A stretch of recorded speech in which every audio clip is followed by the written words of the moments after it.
Love. This is Eve Christoph, your love life coach, and I'm here in the magical forest. It's just beautiful, and I want to talk to you about what it means to keep love alive in a very unusual conversation. What we don't realize is that keeping love alive is as much about destroying as it is about nurturing. All along the way, we have these wonderful experiences and these awful experiences, and we're sorting out between what's helpful to us and what's not. And if we simply go along without confronting what's not working, we get into a place where love has died. It's become static. My mother asked me a couple days ago, she said, "How come this time, Eve, you went through this heartbreak and you seem just fine?"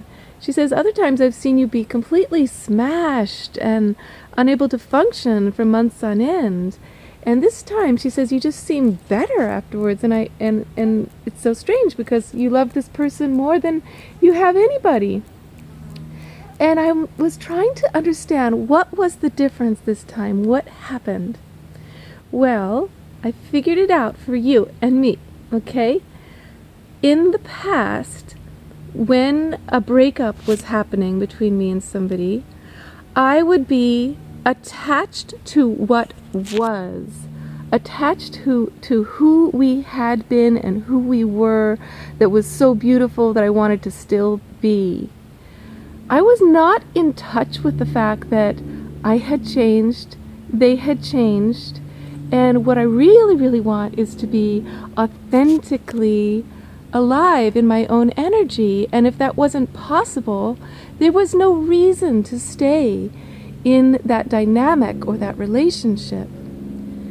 But what I want to help you understand is that if you get with this truth that love is ever renewing and ever dying, you won't have to leave your partner in order to let Rudra, let Kali burn to ashes what is no longer necessary. So this time when I went through my heartbreak, it was like I was breaking open. I was breaking open into, this is the new me, this is how I am, this is what I require. So this will help you, okay? If you're in a committed relationship, think about, I'm sorry, there's mosquitoes everywhere here. Think about the idea of how vows, we make these vows to each other to express our commitment and create security. And immediately we experience being trapped and suddenly unable to fulfill those vows or disinterested in them, freaked out by the static quality where just before the vows everything was so alive. So instead of making lifelong vows, long-term vows, I want you to consider creating intention agreements that are simply representative of who you are this month. Maybe you can extend that for 2 or 3 months, that you're going to have a set of agreements between you and your partner. It's going to include fidelity, spirituality, financial success, health, sexuality, all the ways that you're going to feed each other's life and inspiration, and all the ways you're going to give each other space to do your own things. And you're going to keep these agreements completely. You're going to rise to the occasion. Say one person wants you to learn to salsa dance and you never have and you don't want to, but you know it's so important to them. And vice versa. You want them to come out boating and they get seasick. Well, some things you'll sort out are just unnecessary to force each other into. And some things are absolutely essential deal breakers that actually stretch each of you and bring you closer to each other. After 3 months, the deal is over.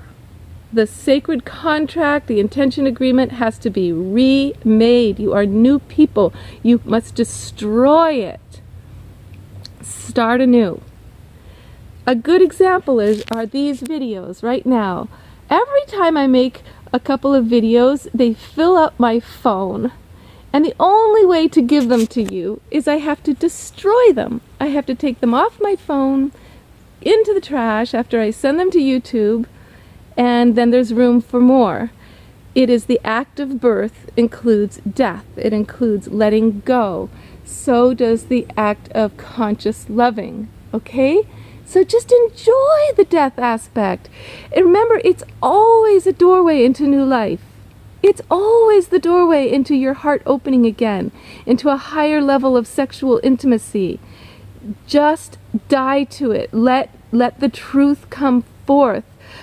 Be honest with each other in a kind way. And I don't mean destructiveness, like criticizing each other. No, not allowed. Putting each other down, not allowed. Demanding things, not allowed. I'm talking about very delicate balance of consciously admitting what your own truth is, what you really need, despite what you know they may or may not want or be willing to do. You just have to own it. You have to die to yourself, to your truth, and who you have become because of your beloved. You are a new being now. So ask me anything here on YouTube, subscribe to this channel, ask me on Facebook, or send a question to my email. Sign up for Love Life Coaching, a 3-month journey for couples or individuals, and get my album, which will help you with all those lyrics and prayers all about the cycles of love and life and nature. Much love. Love life.